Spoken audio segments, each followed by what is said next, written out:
वो एक बेहतरीन सोच ही होती है जिससे एक उम्दा समाज और साफ सुथरे मुआशरे की तामीर होती है। सड़ी हुई सोच और गली हुई रिवायतें एक बेहतर समाज को कैसे गढ़ सकती हैं, खास तौर से तब जब उनको दिखावे के मजहब और शरीयत की चाशनी में लपेटा गया हो। समाज की तरक्की मतलब उसके लोगों की तरक्की, यानी मुल्क की तरक्की। अच्छी सोच, सही गलत में फ़र्क करने की तमीज़ होना, ये सब तभी मुमकिन है जब तालीम हो। तालीम का रास्ता और उसका हक हर शख्स के लिए है, हर मज़हब में है। आज जबकि हर इंसान तालीम की रोशनी में खुद की तकदीर की मरम्मत करने में लगा हुआ है, वहीं अभी भी कुछ ऐसी सड़ी गली सोच और खोखली रिवायतें जड़ किए हुए हैं, जिससे तरक्की तो दूर की बात है, खुद का वजूद ही खतरे के हाशिए पे और मुस्तकबिल अंधेरे में नज़र आने लगता है।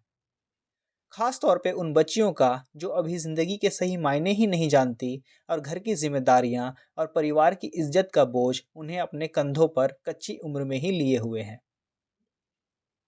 जैसे मजहब की सारी शर्तें इन्हीं के लिए हैं और सारे सामाजिक दायरे इन्हीं को कैद करने के लिए बने हुए हों। ये इस बात से बेखबर है कि इसके आगे भी एक ज़िंदगी है जो बेहद खूबसूरत है, लेकिन उसका रास्ता तालीम से होकर गुजरता है।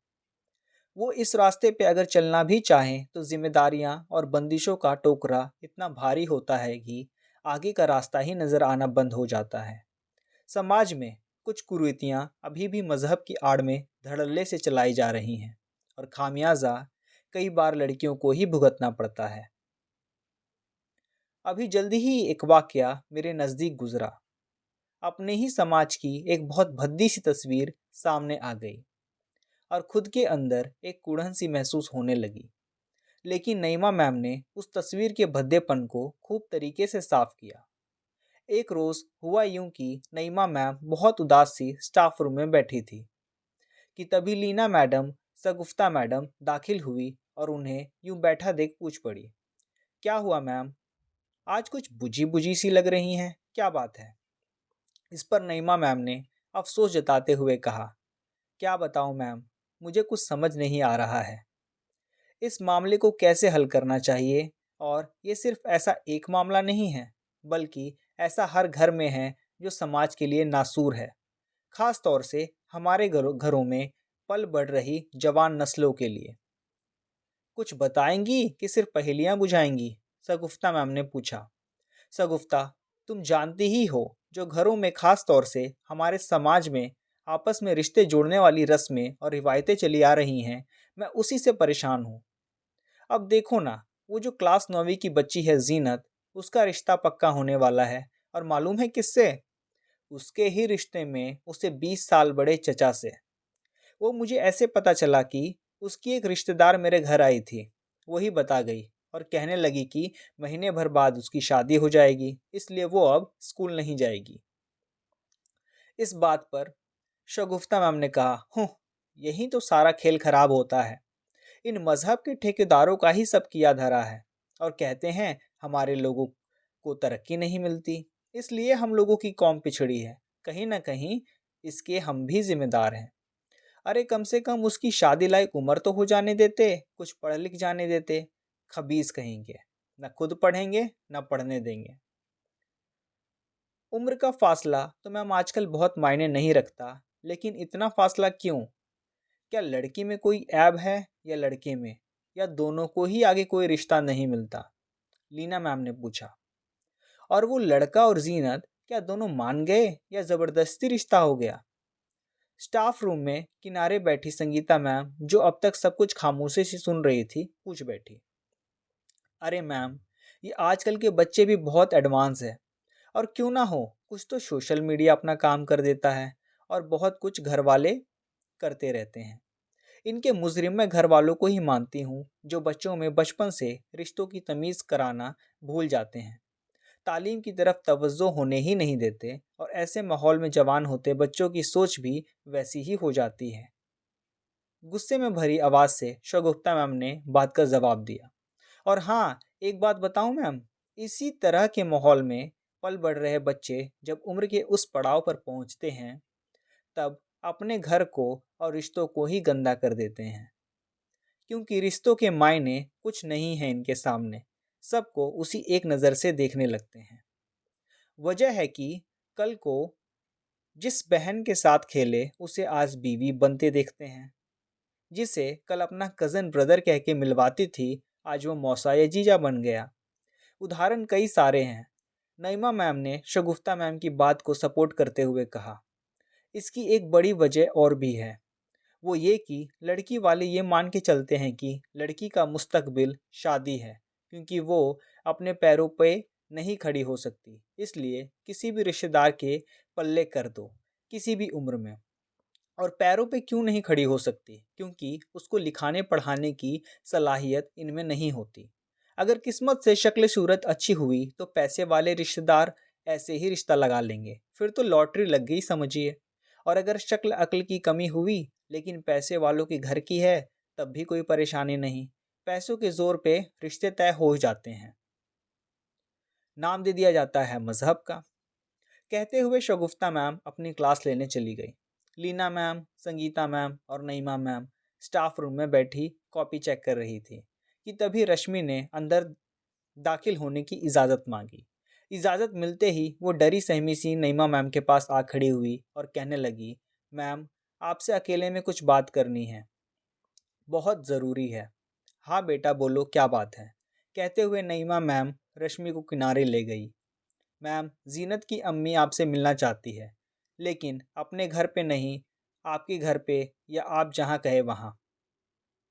अच्छा, तो उन्हें यहाँ स्कूल में ले आओ, लेकिन 2 बजे के बाद। स्कूल की छुट्टी भी हो जाएगी और मैं फ्री भी रहूँगी, ठीक है? ठीक है मैम, मैं उन्हें बता दूँगी। कहते हुए रश्मि चली गई। जीनत बहुत ज़हीन बच्ची है, अगर उसे मौका मिला तो बहुत आगे जाएगी। पता नहीं क्या माजरा है, कैसे मान गई, सोचते हुए नईमा मैम अपने क्लास की तरफ बढ़ गई। अगले दिन तकरीबन 2 बजे रश्मि ने नईमा मैम के पास आके उन्हें जीनत की अम्मी के आने की इत्तला दी। नईमा मैम ने रश्मि से उन्हें स्टाफ रूम में लाने को कहा। थोड़ी ही देर में एक लंबी सी काया काले नकाब में स्टाफ रूम में दाखिल हुई। नईमा मैम को सलाम करती हुई उसने नकाब का मकना उठाया और मैम के कहने पे कुर्सी पे बैठ गई। बहुत खूबसूरत सी बड़ी आंखों वाली ऊंचे कद काठी की औरत थी, पढ़ी लिखी मालूम होती थी।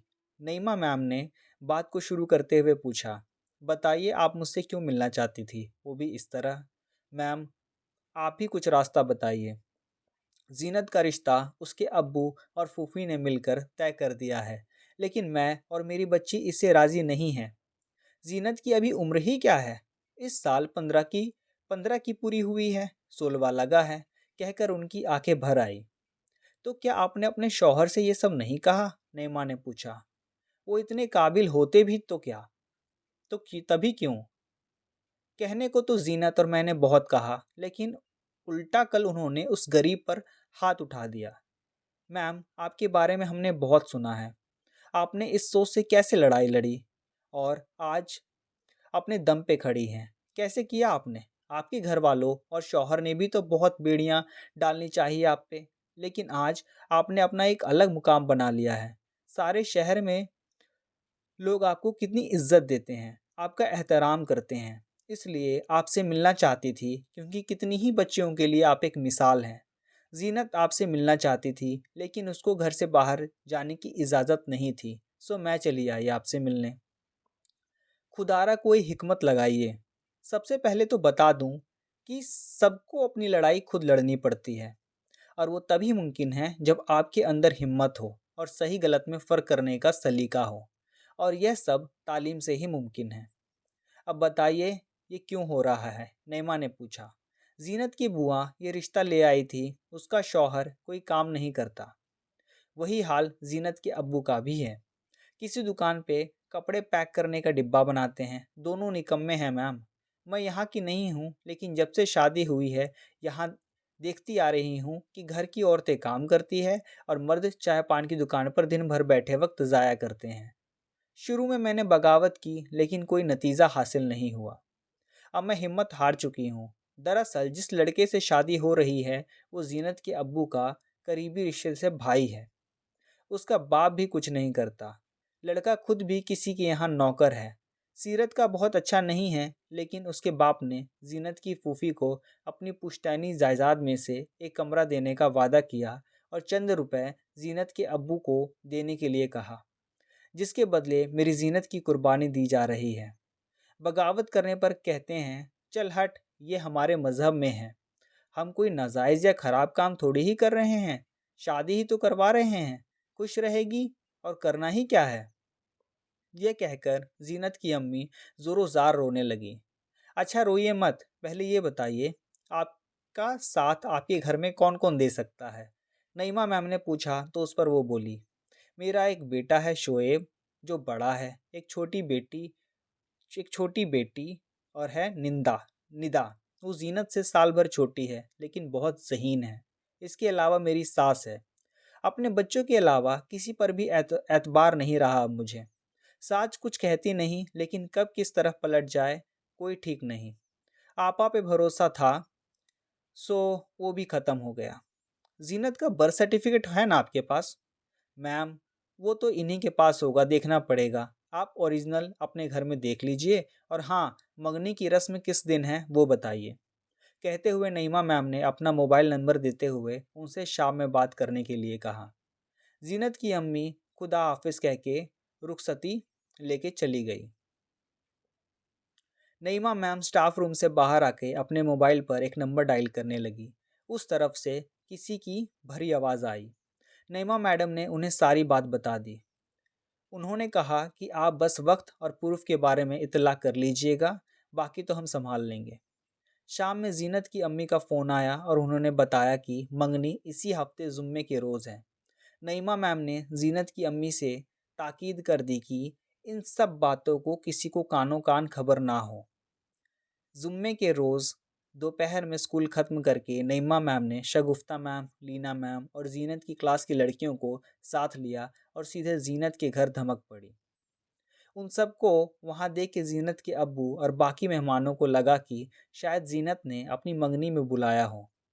जैसी ही रस्म शुरू हुई, नईमा मैम ने शोएब को बुलाया और उसके कान में कुछ कहा। उनकी बात सुन के शोएब अंदर से बर्थ सर्टिफिकेट ले आया। तभी नईमा मैम ने फ़ोन से कॉल लगाई। मिस्ड कॉल देके वो खामोश खड़ी रही। तभी वहाँ इंस्पेक्टर सूरज सिंह अपनी टीम के साथ आ पहुँचे। अपनी भारी आवाज़ में बोले, यहाँ क्या हो रहा है? उस पर जीनत के अब्बू और फूफी बोले, अरे शादी मंगनी का माहौल है सरकार, बच्ची की मंगनी हो रही है, लेकिन आप यहाँ कैसे? कोई मसला है क्या? जी मसला है। लड़का कौन है? लड़का खड़ा हुआ और बोला, सर मेरी मंगनी होने वाली है। बात क्या है? बताते हैं, अभी बताते हैं, इतनी जल्दी क्या है? लड़की को बुलाइए फ़ौरन। जीनत की अम्मी उसे अपने साथ ले आती है। इंस्पेक्टर जीनत से पूछते हैं, बेटा क्या ये सब तुम्हारी मर्जी से हो रहा है? जीनत रोते हुए कहती है, नहीं सर, मुझे तो आगे पढ़ना था, लेकिन अब्बू मुझे पढ़ने नहीं देते। ये उनकी और फूफी की ज़िद से हो रहा है। अरे सर, बच्ची हमारी है, हम उसका बुरा थोड़ी ही सोचेंगे। उसे अभी क्या पता, वो बच्ची है। जीनत के अब्बू ने कहा, जी हाँ, बात तो यही है कि ये अभी बच्ची है और इसकी शादी की उम्र नहीं है। सही कहा ना मैंने? नईमा मैम बर्थ सर्टिफिकेट शोएब से लेते हुए इंस्पेक्टर सूरज को देते हुए बोली। इंस्पेक्टर सूरज ने कहा, ले चलो इन सबको थाने, बंद कर दो अंदर। जब जेल की हवा खाएंगे तब एक अक्ल ठिकाने आएगी। और तू 30 साल का होके अपने से आधी उम्र की लड़की से शादी करने चला है, वो भी उसकी मर्जी के बगैर। चल तेरा भूत उतारता हूँ। कहकर इंस्पेक्टर जीनत के अब्बू, लड़की के बाप और लड़की को अपने साथ ले जाते हैं। नईमा मैम उन्हें शुक्रिया कहते हुए जीनत की तरफ मुड़ के उसे गले से लगा लेती है और वहाँ मौजूद सभी लड़कियों को से कहती है, बच्चियों, किसी भी कीमत पर तालीम हासिल करना, सही और सच्चा मज़हब पहचानने का रास्ता इल्म से होकर गुजरता है। जानोगी नहीं तो सही गलत का फ़र्क कैसे करोगी? तुम सब में बहुत सारी खूबियाँ हैं, टैलेंट है, पहचानो उसे और आगे बढ़ो। मज़हब ने तालीम को ऊंचा मकाम दिया है। ये एक इबादत का रूप है। आगे से कॉपी कलम किताब को अपना हथियार बनाओ, आंसुओं या बेबसी को नहीं। और हाँ, अच्छी खराब नज़रों को पहचानना सीखो। मज़हब के नाम पर अपने आप को ठगने मत दो। खुदा ने तुम्हें जीता जागता इंसान पैदा किया है। तुम मुजस्सिमा बनना बंद करो। खुदा ने दिमाग का दर्जा सबसे ऊपर दिया है, उसे इस्तेमाल करो और अपनी अच्छी सोच से मकबूलियत हासिल करो। समाज की तस्वीर बदल डालो, समझे सब? इतना सुन के सारी लड़कियों और वहाँ मौजूद लोगों में हिम्मत और हौसला बढ़ गया। जीनत, कल से स्कूल आना है तुम्हें, और हाँ, अपनी अम्मी का शुक्रिया अदा करो। उनके इस कदम ने तुम्हारे मुस्तकबिल का रास्ता साफ कर दिया। फिर जीनत की अम्मी से कहती हैं, आप भी कभी कुछ बाजी चल दिया कीजिए, वरना कई बार सामने वाला अपने मोहरे, मजहब और रिवायतों के नाम से चल देता है और हम रिश्ते निभाने में ही लगे रह जाते हैं। नईमा मैम, लीना मैम और सगुफ्ता मैम बाकी लड़कियों के साथ खुश होते हुए वहाँ से चल देती हैं। इंसान चांद पर पहुंच गया, बाकी सैयारों तक पहुंच बनाए जा रहा है, लेकिन ज़मीन पर इंसान कैसे बन के रहना है ये नहीं जान पाया। शायद इसलिए कभी मज़हब का हवाला देता है, कभी रिवायतों का हवाला देता है, कभी खुदा का हवाला देता है, कभी समाज का, ताकि अपनी नाजायज़ चाहतों को जायज़ करार दे सके और कमज़ोर पर लाद सके। आज भी बहुत से रीति रिवाज ऐसे हैं जो सिर्फ बोझ बन चुके हैं, सड़ चुके हैं, लेकिन हम उन्हें लादे फिर रहे हैं। उनकी मजम्मत करना अब ज़रूरी हो गया है। जब इनकी मजम्मत होगी तभी हमारी सोच की मरम्मत होगी और एक खूबसूरत समाज की बुनियाद पुख्ता होगी।